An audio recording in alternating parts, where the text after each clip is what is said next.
موعد مباراة المنتخب المغربي ضد نظيره الكرواتي في كأس العالم 2022 والقنوات الناقلة. هيا لنبدأ.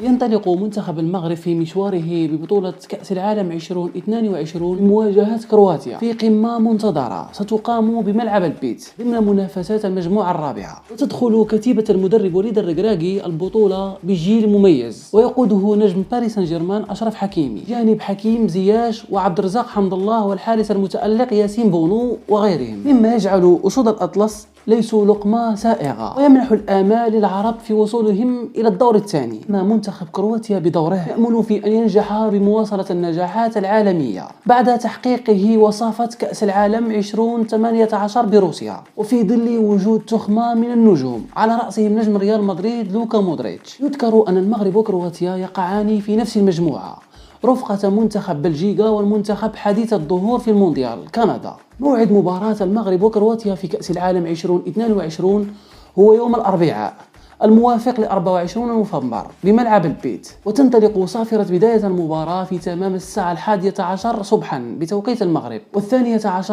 بتوقيت مصر، 1 ظهرا بتوقيت السعودية وقطر. ستنقل قناة بي إي سبورتس مباراة المغرب وكرواتيا عبر شاشة بي إي سبورت ماكس HD1، ولا يزال من المجهول إذا كانت القناة القطرية ستقوم ببث المباراة عبر القنوات المفتوحة كما وعدت قبل انطلاق المسابقة أم لا. يمكن متابعة المباراة أيضا على القناة المغربية الأرضية بجانب قناة الكأس إكسترا 1 الرياضية، ويمكنك مشاهدة البث المباشر لمباراة المغرب وكرواتيا في كأس العالم 2022 عبر تطبيق تود المنصة الإعلامية لبي إن سبورت بجانب خدمة بي إن كونكت. أما المفاجأة الأكبر من ناحية الحاضرين في القائمة فتذهب إلى عبد الرزاق حمد الله الذي غاب طويلا عن المنتخب المغربي، ولكن بعد سنوات نجح وليد الركراكي في إعادته مرة أخرى.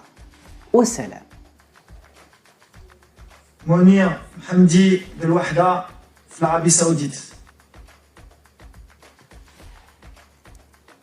عندنا رضا تغنوتي du Casablanca. Donc voilà les trois gardiens sélectionnés pour le mondial. Pour les défenseurs, Achraf Hakimi, Paris Saint-Germain. Nosser Mazraoui, Bayern de Munich. Naïef Aguerd, West Ham, Angleterre.